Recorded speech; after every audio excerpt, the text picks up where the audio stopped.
दोस्तों ये कहानी ऐसे दो आदमियों की है जिन्हें बहुत साल पहले फ्रीज कर दिया गया था, लेकिन एक दिन जब उन्हें बाहर निकाला गया तब उन्हें पता चलता है कि दुनिया से मर्दों का नामो निशान मिट चुका है। हर जगह सिर्फ औरतें हैं और इन औरतों के बीच सिर्फ ये दो मर्द ही बचे हुए हैं। तो कहानी शुरू होती है साल 1991 से। यहाँ पर हम एक प्रेस कॉन्फ्रेंस को देखते हैं जो कि हो रही थी इस सदी के पहले ह्यूमन हाइबरनेशन के बारे में, और इसमें वॉलंटियर कर रहे थे दो आदमी जिनके नाम थे मैक्स और जॉन। वहीं पर हम प्रोफेसर अजगर जोराट को देखते हैं जिसने इस मशीन को बनाया था। फिर प्रोफेसर हमें बताता है कि हमारा ये एक्सपेरिमेंट सफल हुआ है। हमने इस चिंपैंजी को 6 महीने के लिए उस चैम्बर में डाल रखा था और इस चिंपैंजी की उम्र बिल्कुल नहीं बढ़ी, ऊपर से वो बिल्कुल स्वस्थ है। इसलिए प्रोफेसर अब अपने अगले एक्सपेरिमेंट के लिए इंसानों का इस्तेमाल करना चाहता है, जिसके लिए ये दोनों आदमी इस मशीन में जाना चाहते हैं। प्रोफेसर कहता है कि इस बार वो इन दोनों को 3 साल के लिए इस मशीन में डालना चाहता है, लेकिन ये काम बहुत ज्यादा रिस्की था क्योंकि इंसान का शरीर चिंपैंजी के शरीर से बहुत अलग होता है, इसलिए इस काम में कुछ मुश्किलें हो सकती हैं। लेकिन इस सब के बाद भी मैक्स और जॉन इस मशीन में जाने के लिए तैयार थे।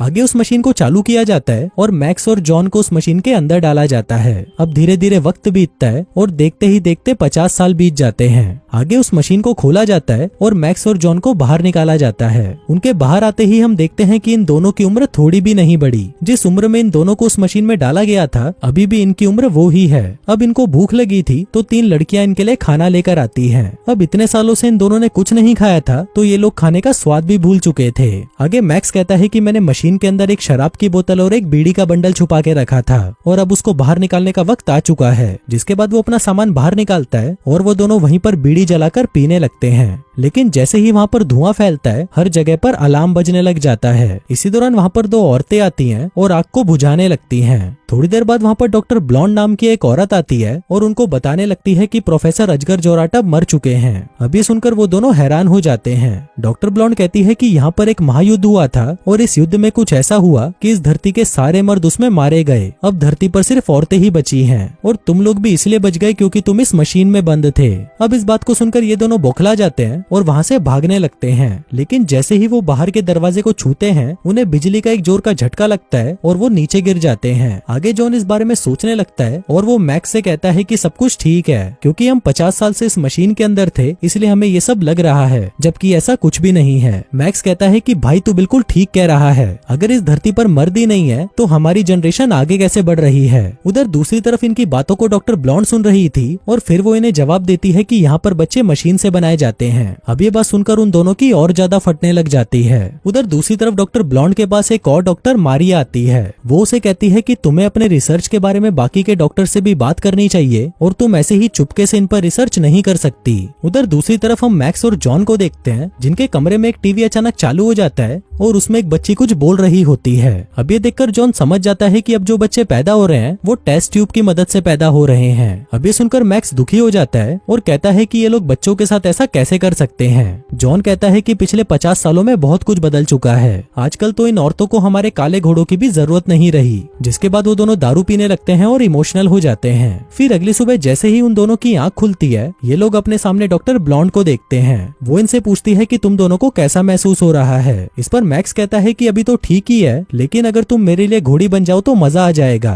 अब ये सुनते ही डॉक्टर ब्लॉन्ड की सटक जाती है और वो उसे उठाकर नीचे पटक देती है। अब ये देखकर जॉन मैक्स से कहता है कि भाई इन औरतों को मजदूरी के बारे में कुछ नहीं पता और अगर ऐसे ही चलता रहा तो हमें हिलाकर ही काम चलाना होगा। फिर थोड़ी देर बाद डॉक्टर ब्लॉन्ड कुछ गार्ड्स को अपने साथ लेकर आती है और उन दोनों को बताने लगती है कि पूरी दुनिया में रेडिएशन फैल चुका है और अगर कोई भी इंसान बाहर जाता है तो रेडिएशन से उसकी मौत हो जाती है। हमारे पास एक जानवर था जिसकी रेडिएशन की वजह से मौत हो गई। अब ये दोनों जाकर सारे जानवरों को चेक करने लगते हैं। इसी दौरान वहाँ पर उनकी मुखिया टुनटुन मौसी आती है जिसको देखकर मैक्स हैरान हो जाता है और उससे बात करने लगता है। वो उससे उसकी उम्र पूछता है पर तभी वहाँ पर एक औरत उसे कहती है कि भीसड़ी वालों तुम्हें पता है तुम्हारी उम्र क्या है, तुम दोनों 86 साल के हो चुके हो। लेकिन मैक्स को इस बात से कोई फर्क नहीं पड़ता और वो टुनटुन मौसी के पास जाने लगता है। लेकिन तभी सारे गार्ड्स मैक्स को दबोच लेते हैं और उसकी गींड मारने लगते हैं। पर तभी पीछे से टुनटुन मौसी उन्हें आवाज लगाती है कि इसको छोड़ दो। आगे मैक्स उसे कहता है कि तुम लोग हमसे झूठ क्यों बोल रहे हो, यहाँ पर क्या हुआ था और सारे मर्द कहाँ चले गए। तभी टुनटुन मौसी उन्हें सारी बातें बताती है और कहती है कि ये गलती उस प्रोफेसर अजगर जोराट की थी। उसने एक ऐसी मशीन बनाई जिससे वो चाहता था कि मर्दों की उम्र ना बढ़े, लेकिन बाद में उसी मशीन ने उन सभी मर्दों की जान ले ली। अभी सुनते ही जॉन कहता है कि ऐसे कैसे हो सकता है, हम लोग तो अभी भी जिंदा है और अगर तुम चाहो तो हम दोनों तुम्हारी मदद कर सकते हैं,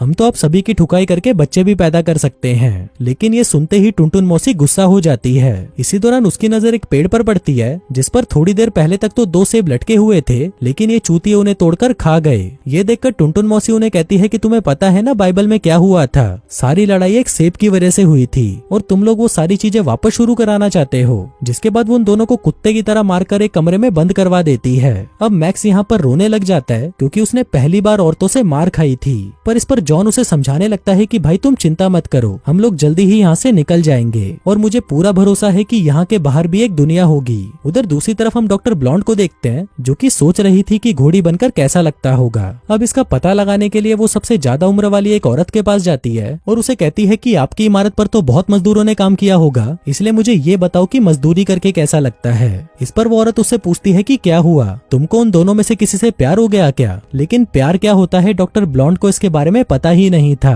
तभी वो औरत उसे समझाने लगती है कि अगर तुम उसके काले घोड़े की सवारी तब तक करो जब तक वो तुम्हारी गहरी गुफा में थूक ना दे, उसे ही मजदूरी करना कहते हैं और ये करके तुम बच्चे भी पैदा कर सकती हो।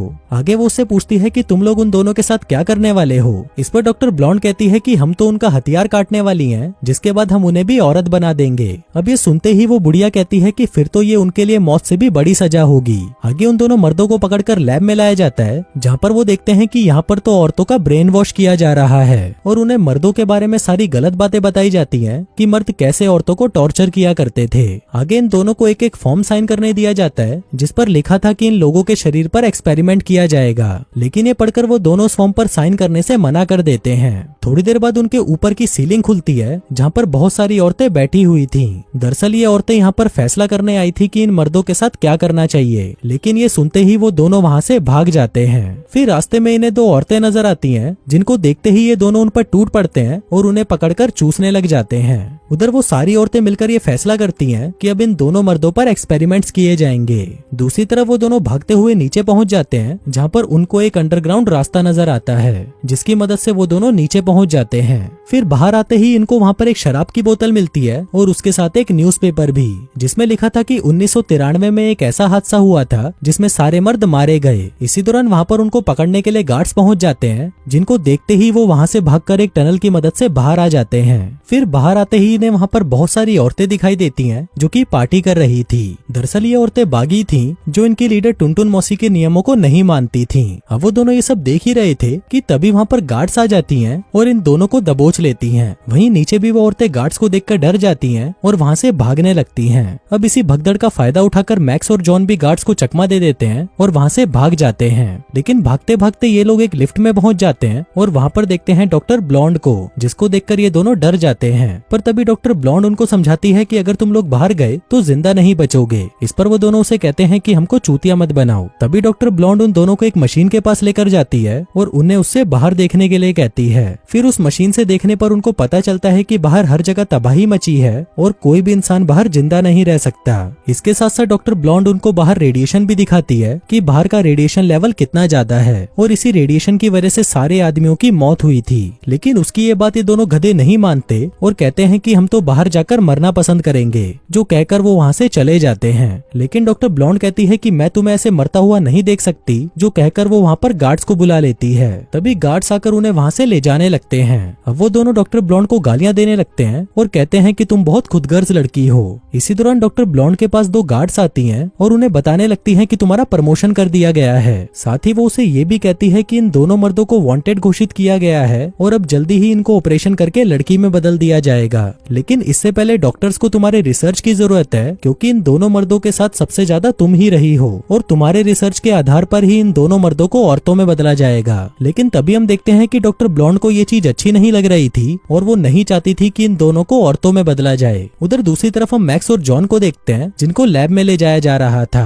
तभी वो दोनों चिल्लाने लग जाते हैं कि हम औरत बनने की बजाय मरना पसंद करेंगे। लेकिन वो औरतें किसी की नहीं सुनती और मैक्स को अंदर लेकर जाने लगती हैं। इसी दौरान मैक्स की नजर उसकी पत्नी पर पड़ती है, जो उसे कहती है कि जब तुम हाइबरनेशन में गए तब मेरे पेट में तुम्हारा बच्चा था, लेकिन तुमने ना तो मेरी परवाह करी ना अपने बच्चे की, और तब से ना मैं तुम्हें पसंद करती हूँ और ना ही किसी दूसरे मर्द को। जो कहकर वो उसका ऑपरेशन करने ही वाली थी कि तभी वहाँ पर डॉक्टर ब्लॉन्ड आ जाती है। वो उन दोनों को वहाँ से बचाकर भागने लगती है, लेकिन क्योंकि जॉन को एनेस्थीसिया का इंजेक्शन दिया गया था तो उसकी हालत बहुत ज्यादा खराब होने लगती है और उसे डरावने डरावने सपने भी आने लगते हैं। तभी ऊपर जाते ही उन्हें वहाँ पर 2 गार्ड्स नजर आती हैं। डॉक्टर ब्लॉन्ड उन्हें कहती है कि अपने कपड़े उतारो और इन दोनों आदमियों को दे दो। आगे मैक्स और जॉन उन कपड़ों को पहन लेते हैं जो कि रेडिएशन से बचने वाले सूट थे। इसके बाद वो उन दोनों को बाहर निकालने की कोशिश करती है, लेकिन मेन गेट नहीं खुलता।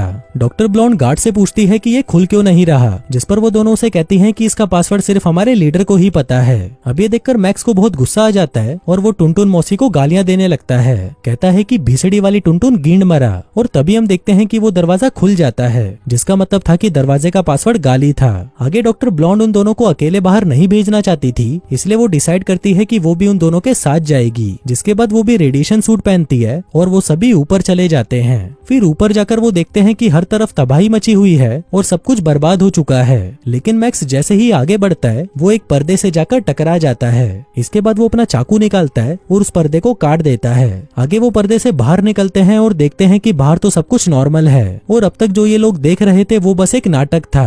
फिर ये लोग चारों तरफ घूमने लगते हैं और इसी दौरान उन्हें एक बीच नजर आता है, जिसको देखकर ये बहुत खुश हो जाते हैं। लेकिन थोड़ी देर बाद उन सभी की ऑक्सीजन कम होने लगती है। पर तभी मैक्स अपना सूट उतार देता है और देखता है कि यहाँ पर कोई भी रेडिएशन नहीं है। वो भीसड़ी वाली टुनटुन मौसी इन दोनों के साथ बाकी सभी औरतों को भी बेवकूफ बना रही थी। फिर थोड़ा और आगे बढ़ने पर उन्हें वहाँ पर एक बड़ा सा घर दिखाई देता है। वो लोग उस घर के अंदर जाते हैं जहाँ पर उन्हें बहुत सारा खाना मिलता है। थोड़ी देर बाद वहाँ पर एक गार्ड एमा आ जाती है और उन्हें कहती है कि तुम लोगों को गिरफ्तार किया जाता है। पर इसी दौरान उसके सूट में ऑक्सीजन कम होने लगती है और वो वहीं पर गिर जाती है। तभी जॉन उसे उठाकर घर के अंदर ले जाता है और उसका सूट उतारने लगता है। लेकिन फिर जैसे ही एमा की आंख खुलती है वो जॉन के ऊपर चिल्लाने लगती है। इसी दौरान गलती से उनसे टीवी का रिमोट दब जाता है और तब उन्हें पता चलता है कि लीडर ने हर जगह ये अफवाह फैला दी है कि डॉक्टर ब्लॉन्ड की मौत हो चुकी है। जिसके बाद वहाँ पर 2 औरतों को दिखाया जाता है और कहा जाता है कि ये दोनों मैक्स और जॉन हैं, जिन्हें ऑपरेशन करके औरत बना दिया गया है। अब ये लोग ये सब देख ही रहे थे कि तभी उन्हें एहसास होता है कि बाहर से कोई आ रहा है और ये लोग जल्दी से जाकर छुप जाते हैं। इसी दौरान वहाँ पर लीडर टुनटुन मौसी आ जाती है और तब जाकर इन्हें पता चलता है कि ये घर टुनटुन मौसी का है। लेकिन तभी टुनटुन मौसी अपने घर की हालत को देखकर समझ जाती है कि यहाँ पर कोई और भी है। फिर जैसे ही वो अलमारी को खोलती है तभी मैक्स और जॉन उसे दबोच लेते हैं और तभी उन्हें पता चलता है कि टुनटुन मौसी कोई औरत नहीं बल्कि मर्द है। अब ये देखकर वो दोनों हैरान हो जाते हैं और उसे कहते हैं कि भीसड़ी के तू चाहता क्या है और क्यों कर रहा है ये सब।